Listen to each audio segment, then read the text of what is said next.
ഓസ്ട്രേലിയയിൽ നേഴ്സിംഗ് പഠിക്കാൻ ആഗ്രഹമുള്ളവരാണോ നിങ്ങൾ? നല്ല PR ഓപ്ഷൻ വേണം, അഫോർഡബിൾ ഫീസ് ആയിരിക്കണം, പഠിച്ചിറങ്ങിയാൽ ഉടനെ ജോലി. അങ്ങനെ ഇന്ത്യൻ സ്റ്റുഡൻസിന് നേഴ്സിംഗ് പഠിക്കാൻ പറ്റിയ ടോപ്പ് യൂണിവേഴ്സിറ്റീസിനെ കുറിച്ചാണ് ഇന്ന് നമ്മൾ ഡിസ്കസ് ചെയ്യാനായിട്ട് പോകുന്നത്. അപ്പോൾ അതിന് മുന്നേ ഒരു ചെറിയ കാര്യം, നമ്മൾ എന്തുകൊണ്ട് ഓസ്ട്രേലിയ നേഴ്സിങ്ങിനായി സെലക്ട് ചെയ്യണം? ആദ്യത്തെ പോയിന്റ് ഞാൻ പറയാം, ഹൈ ഡിമാൻഡ് ഫോർ നേഴ്സസ്. നേഴ്സസിന് ഹൈ ഡിമാൻഡ് ഉള്ള ഒരു കൺട്രിയാണ് Australia. Second point, clear PR options ഉണ്ട്. അപ്പം നമ്മൾ പഠിക്കാനായിട്ട് പോകുമ്പോൾ നമ്മുടെ എല്ലാവരുടെയും ആഗ്രഹം എന്താ? പഠിച്ചിട്ട് ആ കൺട്രിയിൽ തന്നെ സെറ്റിൽ ചെയ്യാനായിട്ടാണ്. അപ്പോൾ പഠനശേഷം PR ഏറ്റവും ആദ്യം എത്തപ്പെടുന്നതും ഏറ്റവും പെട്ടെന്ന് സെറ്റിൽ ആവാൻ പറ്റുന്നതുമായിട്ടുള്ള ഒരു പ്രൊഫഷനാണ് നേഴ്സിംഗ് എന്ന് പറയുന്നത്. ഗ്ലോബലി റെക്കഗ്നൈസ്ഡ് ആയിട്ടുള്ള ഒരു ഡിഗ്രിയാണ് ഓസ്ട്രേലിയയിലെ നേഴ്സിംഗ് പ്രോഗ്രാം എന്ന് പറയുന്നത്. ഇപ്പം നമുക്കറിയാം, ഇന്ത്യയിൽ നമ്മൾ നേഴ്സിംഗ് പഠിച്ചു കഴിഞ്ഞിട്ട് വിദേശത്തേക്ക് മാറണമെന്നുണ്ടെങ്കിൽ നമ്മൾ ഡെസ്റ്റിനേഷൻ കൺട്രി ആയിട്ട് ഏതാണോ സെലക്ട് ചെയ്തിരിക്കുന്നത് അവിടുത്തെ എക്സാംസ് ക്ലിയർ ചെയ്യേണ്ട ആവശ്യമുണ്ട്.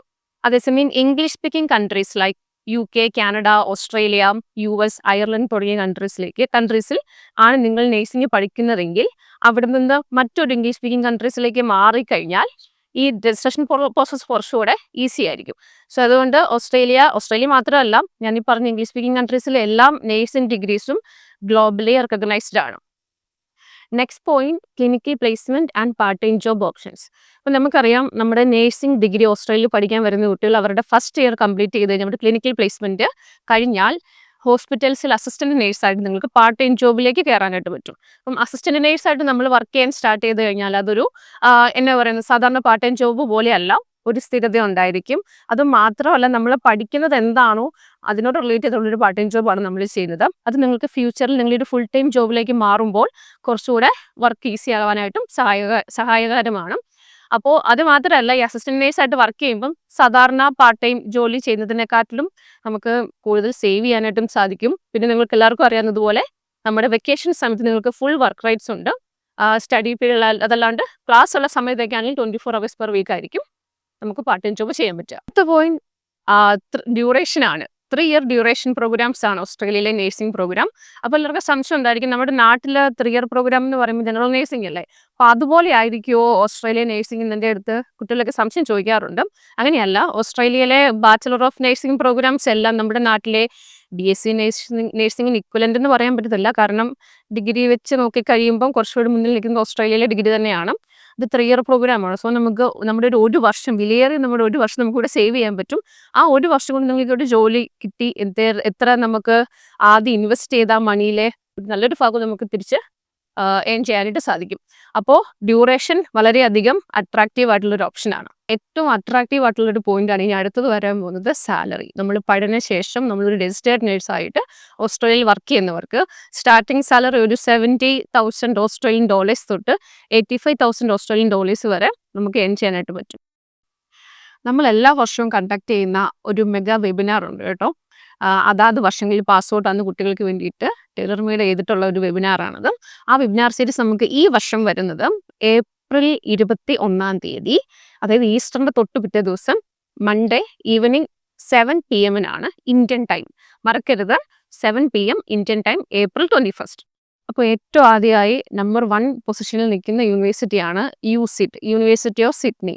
QS റാങ്കിങ്ങിലായിക്കോട്ടെ, അതുപോലെ അത് മാത്രമല്ല, ഓസ്ട്രേലിയയിലെ തന്നെ ഗ്രൂപ്പ് ഓഫ് 8 യൂണിവേഴ്സിറ്റീസിൽ ഏറ്റവും ടോപ്പിൽ വരുന്നൊരു യൂണിവേഴ്സിറ്റിയാണ് university of Sydney. New South വെയിൽസിലെ സിഡ്നിയിലാണ് ഇതിൻ്റെ മെയിൻ ക്യാമ്പസ് വരുന്നത്.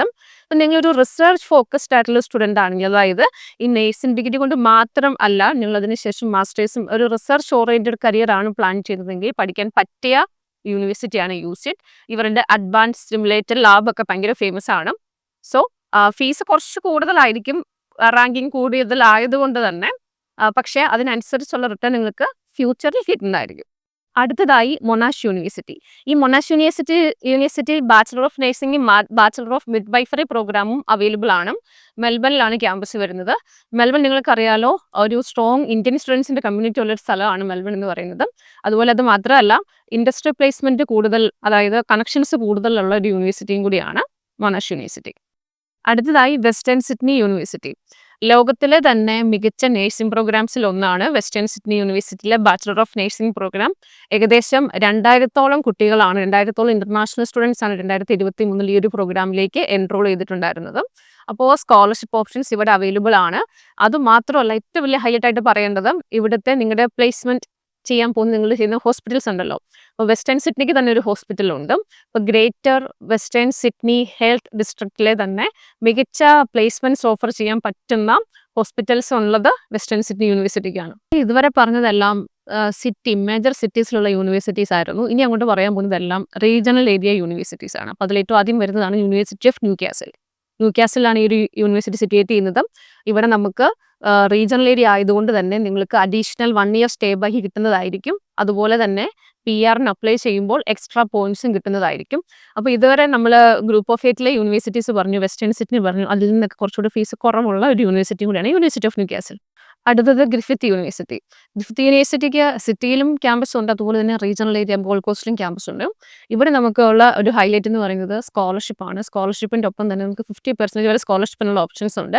ഇനി അത് മാത്രമല്ല, നിങ്ങൾ പഠിക്കാനായിട്ടൊരു ഈ ഒരു യൂണിവേഴ്സിറ്റിയിലേക്ക് എൻറോൾ ചെയ്ത് കഴിഞ്ഞതിന് ശേഷം പാർട്ട് ടൈം ജോബിൻ്റെ ഫെയർ ഒക്കെ ഇവർ നടത്താറുണ്ട്. അതൊരു നല്ലൊരു കാര്യമാണ്. ഇന്റർനാഷണൽ സ്റ്റുഡൻസിന് വളരെയധികം ഹെൽപ്ഫുൾ ആയിട്ടുള്ളൊരു കാര്യമാണ്.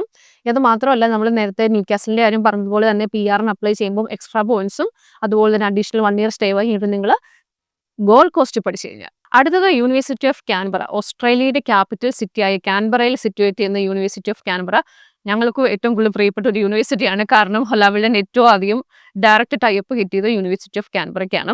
Thanks to our dear students. അത് പ്രത്യേകിച്ച് നേഴ്സിംഗ് സ്റ്റുഡൻസ് ആണ്. നമ്മളുടെ കൂടുതൽ നേഴ്സിംഗ് സ്റ്റുഡൻസും ഇവിടെയായിരുന്നു ഉണ്ടായിരുന്നത്. അപ്പോൾ യൂണിവേഴ്സിറ്റി ഓഫ് കാൻബറ ഈ ക്യാപിറ്റൽ സിറ്റി ആയതുകൊണ്ട് തന്നെ നിങ്ങൾക്ക് ഫ്യൂച്ചറിൽ ഗവൺമെന്റ് റിലേറ്റഡ്, അതായത് ഗവൺമെന്റ് ബേസ്ഡ് ജോബിലേക്ക് കയറാനുള്ള സാധ്യത കുറച്ചുകൂടെ കൂടുതലാണ് കാൻബറ ആയതുകൊണ്ട്. അത് മാത്രമല്ല, ഇതൊരു റീജിയണൽ ഏരിയ ആണ്. കാറ്റഗറി 2 റീജിയണൽ ഏരിയയാണ്. അതുകൊണ്ട് തന്നെ PR-ന് അപ്ലൈ ചെയ്യുമ്പോഴും അഡീഷണൽ ഒരു 1 ഇയർ സ്റ്റേ ബാക്കും കിട്ടും. അപ്പോൾ ഈ റീജിയണൽ ഏരിയ നിങ്ങൾക്ക് അറിയില്ല, കാറ്റഗറി 2 പഠിച്ചു കഴിഞ്ഞാൽ 3 വർഷമായിരിക്കും സ്റ്റേ ബാക്ക്. അതുപോലെ തന്നെ കാറ്റഗറി 3 പഠിച്ചു കഴിഞ്ഞിട്ടുണ്ടെങ്കിൽ നമുക്ക് 4 വർഷമായിരിക്കും സ്റ്റേ ബാക്ക്. അടുത്തതായി Charles Darwin university and Southern Cross university. Charles Darwin ഡാർവിനിലാണ് സിറ്റുവേറ്റ് ചെയ്യുന്നത്, അതുപോലെ സദേൺ ക്രോസ് ലിസ്മോറിലും. അപ്പോൾ ഇത് രണ്ടും കൂടാണ്ട്, ഈ 2 ക്യാമ്പസും കൂടാണ്ട് ഇവർക്ക് സിറ്റി ഏരിയാസിൽ ചെറിയ ക്യാമ്പസുകളുണ്ട്. അത് മേജർ ക്യാമ്പസ് ആയിരിക്കത്തില്ല, ചെറിയൊരു ബിൽഡിങ്ങിലൊക്കെ ആയിരിക്കും. പക്ഷെ ഞാനിവിടെ പറയാൻ പോകുന്നത് ഡാർവിനിലെ ക്യാമ്പസിനെ കുറിച്ചാണ്. അതൊരു കാറ്റഗറി 3 റീജിയണൽ ഏരിയ ആയതുകൊണ്ട് തന്നെ നിങ്ങൾക്ക് 4 വർഷം സ്റ്റേ ബാക്കും. PR കുറച്ചുകൂടി എളുപ്പമാണ്. ഇപ്പം നമ്മൾ കാറ്റഗറി 2 പറഞ്ഞതിനേക്കാളും കുറച്ചുകൂടി ഈസിയാണ് കാറ്റഗറി 3 വരുമ്പോൾ. കാരണം പോപ്പുലേഷൻ കുറവാണ്, കോമ്പറ്റീഷൻ കുറവായിരിക്കും. അതൊരു അഡ്വാൻറ്റേജ് ആണ്. സെയിം തന്നെയാണ് ലിസ്മോറിലെ അവസ്ഥ. ലിസ്മോർ ഒരു കാറ്റഗറി 3 റീജിയണൽ ഏരിയ ആണ്. അതുപോലെ തന്നെ ക്ലാസ് സൈസ് ചെറുതായിരിക്കും. ഇപ്പം നിങ്ങൾക്ക് ആ ഒരു ഇന്റർനാഷണൽ എക്സ്പോഷർ കൂടുതൽ കിട്ടണമെന്ന്, ക്ലാസ് റൂംസിൽ കിട്ടണമെന്നുണ്ടെങ്കിൽ ഞാൻ പറയുക ഈ യൂണിവേഴ്സിറ്റീസ് പഠിക്കുക എന്നുള്ളതാണ്. കാരണം ഇന്റർനാഷണൽ സ്റ്റുഡൻസ് പൊതുവെ കുറവാണ് ഇങ്ങോട്ട് വരുന്നത്. കാറ്റഗറി 3 റീജിയണൽ ഏരിയ ആയതുകൊണ്ടും അധികം പോപ്പുലേഷനൊക്കെ ഇല്ലാത്തതുകൊണ്ടും അവർ നോക്കുമ്പോൾ ബോറടിക്കും എന്ന് ചിന്തിച്ചതുകൊണ്ടായിരിക്കാം. പക്ഷേ ബുദ്ധിപൂർവ്വം ചിന്തിച്ച് കഴിഞ്ഞിട്ടുണ്ടെങ്കിൽ നിങ്ങൾക്ക് PR-ലേക്ക് എത്രയും പെട്ടെന്ന് ലാൻഡ് ചെയ്യാൻ പറ്റുന്ന ഒരു ബെസ്റ്റ് ഓപ്ഷൻസ് ആണ് കാറ്റഗറി 3 യൂണിവേഴ്സിറ്റീസ്. അപ്പോൾ ഏപ്രിൽ 21 വൈകുന്നേരം 7 മണി മറക്കണ്ട, നമുക്ക് അന്ന് കാണാം. അപ്പോൾ ഇനി ഒരു പുതിയൊരു വീഡിയോയിലേക്ക് കാണുമ്പോഴേക്കും this is just signing out from Holavil YouTube channel.